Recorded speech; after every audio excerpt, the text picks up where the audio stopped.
네, 한미양국이 연합 군사훈련 중단 여부를 놓고 막바지 검토를 하고 있는데요. 우려의 목소리도 나오고 있습니다. 네, 관련 소식 전문가와 함께 짚어보겠습니다. 김용현 동국대 북한학과 교수 나오셨습니다. 네, 안녕하십니까? 네, 안녕하십니까? 자, 오늘 판문점 청와대에서 판문점 선언 이행 추진위원회가 열리지 않았습니까? 그렇습니다. 예, 그 JSA의 비무장화를 추진하기로 했다고 하는데 이건 어떤 의미가 있는 겁니까? 우선 이것은 이제 어제 남북 장성급 회담에서 북측이 제안한 겁니다. 원래 우리 쪽에서는 DMZ 내 전체적으로 GP를 빼는 문제하고 그다음에 중화기를 DMZ 내에서 빼자는 그 제안까지 우리가 했는데 북측에서는 그것은 좀 더 시간이 걸리는 문제니까 우선은 그 JSA 그러니까 판문점 공동경비구역 내에서 우선 그 무장을 하지 말자 이렇게 북측이 제안한 겁니다.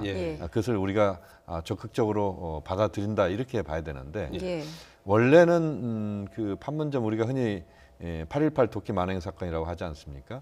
그때 그 이전에는 원래 그 JSA 내에서 다 비무장했었습니다. 그리고 그 안에서는 남북이 없었습니다. 중간에 경계선 지난번에 그 문재인 대통령 김정은 위원장이 그 넘나들었던 그 턱도 없었습니다. 그래서 그 안에서는 자유롭게 왕래가 가능했던 곳입니다. 그런데 그때 사건 이후로 그 중간에 턱이 만들어지고 그다음에 거기에서 이제 권총 착용이 이제 그때 이루어진 겁니다.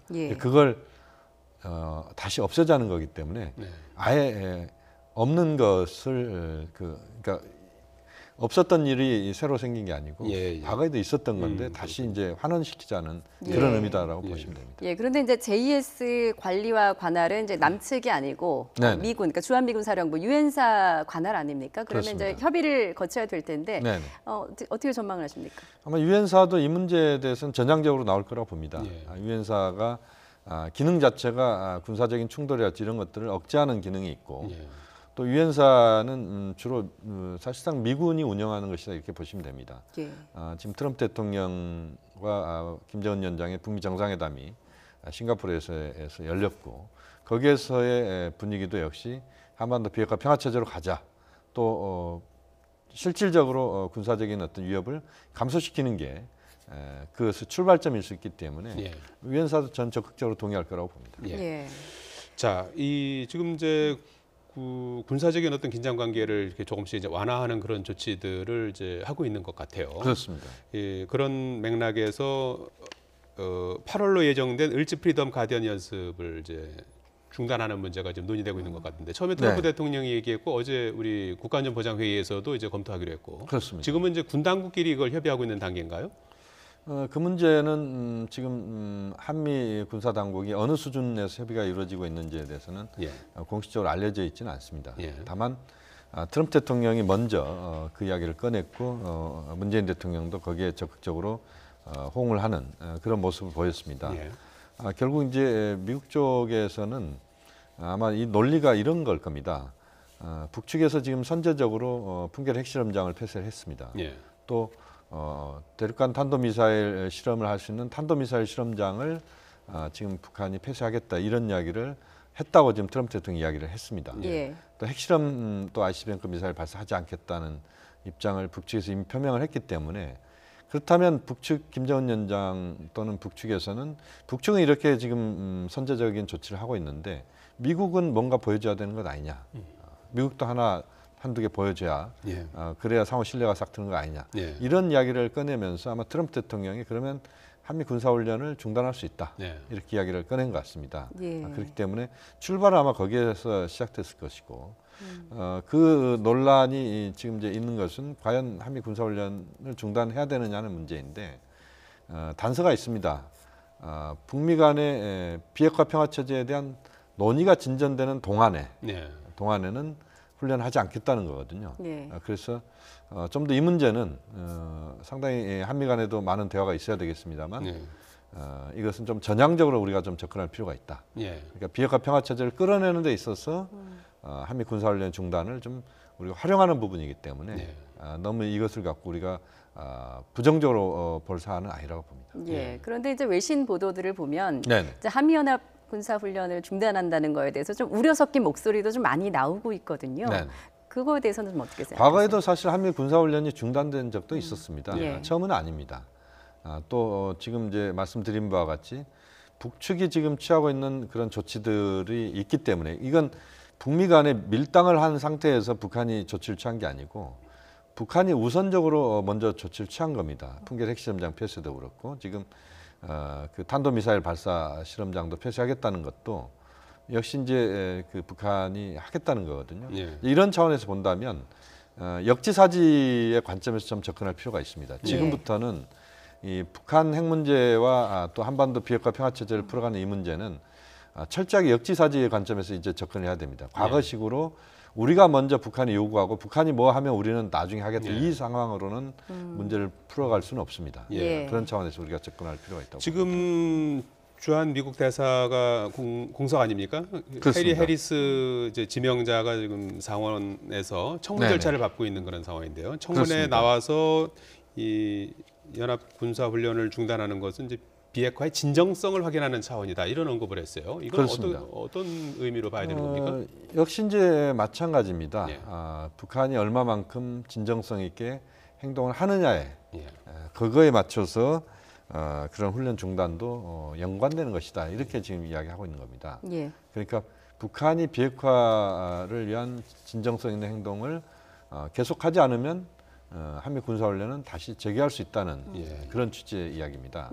헨리 해리슨 지금 내정자가 원래 군 출신입니다. 그렇기 때문에 상당히 보수적인 인물입니다만 어쨌든 트럼프 대통령이 적극적인 의지를 지금 일단 표명을 했고 미국 내에서도 지금 뭐 여러 가지 논란은 있습니다만 그러나 이번 그 트럼프 대통령의 입장 표명은 자신이 먼저 그것을 뭐 적극적으로 먼저 꺼냈다기보다는 북미 간의 그런 여러 가지 지금 상황들을 고려한 그런 차원에서의 유연성을 발휘한 것이다. 이렇게 우리는 이해를 할 필요가 있다고 봅니다. 그런가 하면 이제 청와대가 종전선언과 관련해서 남북미 3국이 종전선언을 하는 방안을 검토하고 있다라고 밝혔습니다. 이게 이제 북미 협상 상황에 따라서 어떤 그 시기나 내용이 결정된다는 이야기인가요? 그렇습니다. 지금 이제 이 이야기는 처음 나온 이야기는 아닙니다. 계속 문재인 대통령도 유사한 이야기를 했었고요. 지난번 판문점 선언에도 남북미 또는 남북미 중 이렇게 이야기가 됐던 사안입니다. 역시 이제 그 판문점에서의 종전 선언이 가장 모양새는 좋습니다. 그러니까 7월 27일 날이 마침 그 정전협정 체결 65돌이 되는 날입니다. 그날을 기념한다는 것은 결국 그날을 계기로 해서 이제는 한반도의 평화체제로 가자는 그런 의미가 있는 날이다 이렇게 봐야 되거든요. 종전선언은 쉽게 말씀드리면 더 이상 한반도에서 전쟁은 없다, 전쟁 안 한다는 이야기입니다. 그렇기 때문에 이제 7월 27일이 가장 좋고 그때 남북미 정상이 판문점에 만나서 한다면 이제 가장 베스트입니다. 만약에 그게 어렵다면 9월 달에 유엔 총회가 뉴욕에서 열립니다. 그건 이제 정기 총회이기 때문에 이번에 그 김정은 위원장의 뉴욕 방문 가능성이 매우 높습니다. 또 트럼프 대통령도 은연중에 아마 방문을 초청까지는 아닙니다. 유엔 총회는 미국이 초청하는 자리는 아니기 때문에 그러나 트럼프 대통령도 좀 더 그런 자리에 오기를 기대하는 부분도 있을 겁니다. 그렇게 보면 그때 가게 되면 이제 남북 정상회담도 열리고 북미 정상회담도 열리고 남북미 정상회담도 뉴욕에서 열리게 됩니다. 또 그 과정에서 아마 북중 정상회담, 북러 정상회담, 북일 정상회담 가능성도 있습니다. 그만큼 이제 유엔 총회 장소가 엄청난 이제 그 한반도를 둘러싼 외교의 그런 그 대화의 장이 된다 이렇게 봐야 되는데 그 장을 활용한다면 남북미 차원에서의 종전선언도 가능할 것 같고 만약에 중국이 또 적극적으로 끼어들겠다고 한다면 끼어든다는 표현이 그렇습니다. 중국이 적극적으로 나오겠다고 한다면 남북 미중도 가능할 수 있다. 우선은 뭐 현재로서 남북미 종전선언을 하고 남북 미중은 이제 평화협정 체제, 평화체제로 가는 이 과정에서 역할을 중국이 하는 쪽으로 방향을 잡는 이것이 현재로서는 가장 가능성 있는 방안이다.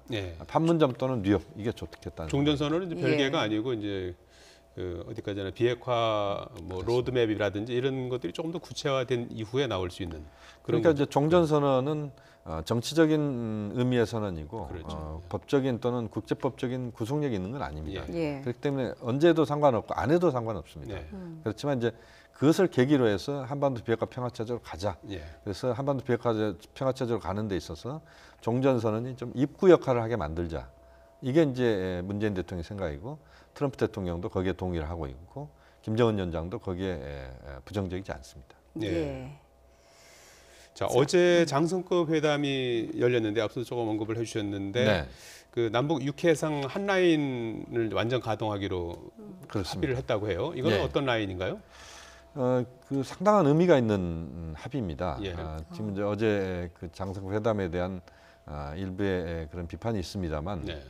그러나 첫 술에 배부를 수는 없는 거 아니겠습니까? 김도균 장군이 그 북측과 수많은 그 회담을 했던 국내에서 가장 북측과 회담을 많이 한 사람입니다. 예. 현재 현역 중에서. 예. 그리고 역량도 충분히 갖고 있고 또 북측의 안익상 준장도 이제 뭐 이쪽 분야에서 뭐 많은 일을 했던 사람이기 때문에 두 사람이 이제 많은 알려지지 않은 이야기까지도 저는 많이 했을 거라고 봅니다. 네. 다만 이제 문제는 뭐냐면 이번에 그 서해 동해 군 통신선 복원은 판문점을 비롯한 DMZ 내에서 또는 군사 분계선 주변에서 우발적 돌발적인 충돌 사태가 발생할 수 있는 그 가능성은 늘 상존합니다. 그러니까 지금 이제 그 남북이 휴전선 상에서의 지피도 너무 가깝고 이런 상황에서 여러 가지 이제 돌발 상황들이 발생할 수 있는 그 상황들을 가장 빨리 억제할 수 있는 수단이 뭐냐? 남북이 통신을 하는 겁니다. 그동안에 통신이 있었는데 동해 통신선은 동해안에 산불이 많이 났지 않습니까? 그래서 지금 훼손이 돼가지고 이것을 다시 복원해야 됩니다. 예. 서해 통신선은 이제 우리가 북측에 전화할 때마다 북측이 전화를 안 받았습니다. 그렇기 때문에 이제 이 서해 통신선도 다시 한번 좀 확인 절차들을 밟아야 됩니다. 제대로 작동하고 있는지. 그래서 이것이 확인이 돼서 통신선이 작동하면 결국 우발적인 돌발적인 사태를 미연에 방지하거나 또는 그 사태가 발생하더라도 조기에 수습이 가능한 이런 점에서 매우 큰 의미가 있는 그런 합의였다고 봅니다. 예. 앞서 그 잠깐 언급하셨습니다만 일부 비판이 있었다는 거는 그 NLL을 놓고 약간 좀 이견이 있었던 걸 말씀하시는 건가요? 그러니까 NLL과 관련된 예. 부분이랄지 또는 그 DMZ와 관련된 부분에서 우리 측이 이제 요구하는 것은 좀 더 빠른 속도로 문제들을 풀어보자는 것이고 예. 북측은 속도 조절을 좀 하고 있는 부분이 있고 예. NLL 부분이나 이런 부분도 구체적으로 어떤 내용이 나왔는지는 알려지지 않습니다만 예. 이제 북측은 새로운 해상 경계선이라고 해가지고 북측 이야기하는 경계선은 우리 해군 함정들이 지나다닐 수 있는 수로만 우리 측에 주겠다는 겁니다. 우리는 이제 그 지금 현재 NLL을 갖고 우리 측이 남측은 우리가 그 지배를 하고 그 북측을 이제 북측이 지배를 하는 이런 식으로 돼 있는데 지금 이제 북한이 이야기하는 새로운 해상 경계선은 우리 측에는 상당히 불리한 사안입니다. 네. 예. 그렇기 때문에 이제 이 문제는 계속 논란이 되었고 뜨거운 감자였습니다만 어쨌든 지금 14선에도 NLL을 평화적으로 이용하자는 이야기가 들어있고 그것을 평화적으로 이용하면서 어로도 이제 평화적으로 같이 할 수 있고 뭐 여러 가지 조치들이 그 미리 지금 남북이 머리를 맞댄 경험이 있기 때문에 예. 좀 더 지혜롭게 한반도 정세의 어떤 그 평화로운 어떤 한반도 핵 문제가 좀 풀려가는 이 상황에서 좀 더 지혜롭게 풀어간다면 NLL 문제는 저는 못 풀 문제는 아니라고 봅니다. 예. 이제 앞서 한미연합훈련 중단 여부에 대해서 이야기를 잠시 나눴었는데 네. 이제 주한미군 철수 문제에 대해서 청와대가 이거는 이제 북미 간의 협상의 대상은 아니다라고 그렇습니다. 이제 못을 박았습니다. 이건 네. 어떤 의미라고 해석을 할 수 있을까요? 그렇습니다. 지금 이제 그 북미 간의 협상의 문제라기보다는 사실상 이제 한국과 미국의 문제다. 이건 네. 왜냐하면 이제 그 주한미군의 주둔이 한국의 영토 안에서 이루어지고 있기 때문에 또 한미 간의 협정과 협의에 의해서 한미 동맹에 의해서 이루어지기 때문에 그 문제는 이제 북한이 여기에 대해서 직접적으로 나서서 그것을 제기할 문제는 아니다라고 하는 겁니다. 예. 그것은 이제 현재로서는 주한미군 문제와 관련된 부분은 우리가 미국과 협의하면서 문제를 풀어가야 될 문제다라고 봅니다. 아마 이제 앞으로 한반도의 비핵화 평화 체제, 특히 평화협정 체제가 구축되는 과정에서 예. 주한미군에 대한 문제 제기는 반드시 있을 수밖에 없습니다. 예. 왜냐하면 원래 주한미군의 주둔의 목적을 한국이나 미국은 어떻게 두고 있냐면 북한에 대한 전쟁 억제력 차원에서 두고 있다 이렇게 지금 이야기를 하고 있는데 예. 평화협정 체결이 된다면 또 북미 관계가 정상화된다면 북한에 대한 전쟁 억제력으로서의 의미는 없어지는 겁니다. 그러면 이제 어떻게 가야 되느냐? 그 과정에서 이제는 주한미군이 동북아시아에서의 어떤 전략적 균형자론, 동북아시아에서의 지금 이제 그 균형추가 지금 주한미군이 빠지게 되면 이게 흔들릴 수 있거든요. 이것을 북한에 대한 것이 아니고 동북아시아에서의 어떤 주한미군의 역할을 이제는 동북아시아에서의 어떤 힘의 어떤 균형의 어떤 균형자 역할로 두게 만들자. 이렇게 저는 전환시키는 쪽으로 방향을 잡아야 된다고 봅니다. 알겠습니다. 네, 지금까지 김희용 현 동국대 북한학과 교수였습니다. 잘 들었습니다.